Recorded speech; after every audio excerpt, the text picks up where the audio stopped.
Assalamualaikum warahmatullahi wabarakatuh. Perkenalkan, nama saya Friska Ika Fatmasari, NIM 1903111000092 dari Prodi Agroteknologi, kelas Agroteknologi C, Angkatan 19, Fakultas Pertanian, Universitas Trunojoyo Madura.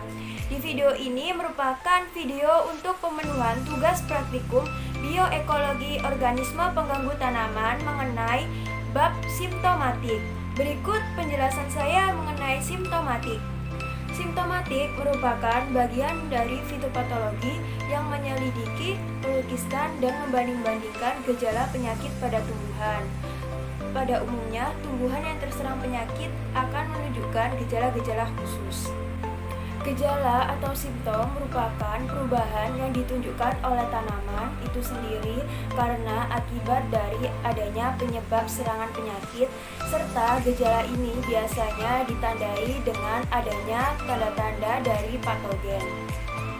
Secara morfologi, gejala penyakit pada tumbuhan dibagi menjadi 3, yaitu 1. Nekrotis yang disebabkan karena adanya kerusakan sel, dan yang kedua ada hipoplastis yang terjadi karena adanya terhambatnya pertumbuhan sel, yang ketiga ada hiperplastis yang terjadi karena pertumbuhan sel yang melebihi biasa. Di sini saya akan menjelaskan gejala nekrotis pada tanaman karena sesuai dengan tanaman yang saya pakai memunculkan gejala-gejala nekrotis. Gejala penyakit tumbuhan nekrotis dibagi menjadi 6, yaitu 1. Nekrose yang merupakan matinya sel pada jaringan tertentu yang menghasilkan bercak-bercak atau noda yang berwarna coklat atau hitam yang akan menjadi kelabu atau keputih-putihan. Dan yang kedua, ada klorose atau menguning, yaitu pada daun tumbuhan atau pada bagian tumbuhan yang seharusnya berwarna hijau menjadi berwarna kuning karena adanya kerusakan pada bagian klorofil. Lalu di nomor 3 ada perforasi yang merupakan nekrose yang diikuti oleh rontoknya sel-sel mati hingga terbentuklah lubang-lubang. Dan yang keempat ada kanker yang merupakan matinya sekumpulan sel pada bagian berkayu yang bersifat setempat. Di nomor 5 ada eksudasi yang merupakan keluarnya substansi tertentu pada bagian tumbuhan akibat adanya serangan pada penyebab suatu penyakit.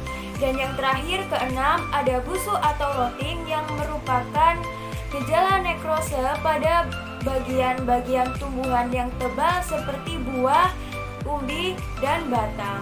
Lalu berikut merupakan cuplikan video dari penyakit-penyakit yang ada pada tumbuhan yang saya cari beserta gejala-gejalanya. Nah, ini merupakan tanaman jambu air yang terkena penyakit. Berikut gejala-gejala penyakit yang diidap tanaman jambu air. Dapat dilihat bahwa tanaman jambu air dengan nama latin Syzygium acum ini menunjukkan gejala nekrotis, yaitu nekrose, sehingga pada daun tanaman jambu air ini terdapat bentukan bercak-bercak atau noda-noda berwarna coklat yang kemudian bisa berubah menjadi kelabu keputih-putihan. Tanaman jambu air ini terkena penyakit bercak daun. Untuk tingkat serangannya sendiri masih sedang. Tanaman ini diserang oleh bakteri Cercospora arachidicola. Nah, ini merupakan tanaman cabai rawit yang terkena penyakit. Berikut gejalanya. Dapat dilihat daun dari tanaman cabai rawit yang memiliki nama latin Capsicum annum ini terserang penyakit virus kuning. Dan gejala yang terlihat yaitu daun pada tanaman cabai rawit ini mengalami perubahan warna, di mana daun yang seharusnya berwarna hijau menjadi kuning akibat rusaknya klorofil atau disebut sebagai gejala kloros atau menguning. Virus yang menyerang tanaman cabai rawit ini adalah virus Gemini dan tingkat serangannya termasuk rendah. Dapat ditarik kesimpulan bahwa adanya tanaman-tanaman yang terserang penyakit.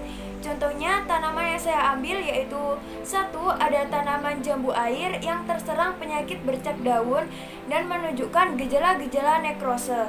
Dan yang di nomor 2 ada tanaman cabai rawit yang menunjukkan gejala-gejala kloros atau menguning, dan tanaman tersebut mengidap penyakit virus kuning. Demikian video praktikum dari saya. Apabila ada salah kata mohon dimaafkan. Semoga bermanfaat. Wassalamualaikum warahmatullahi wabarakatuh.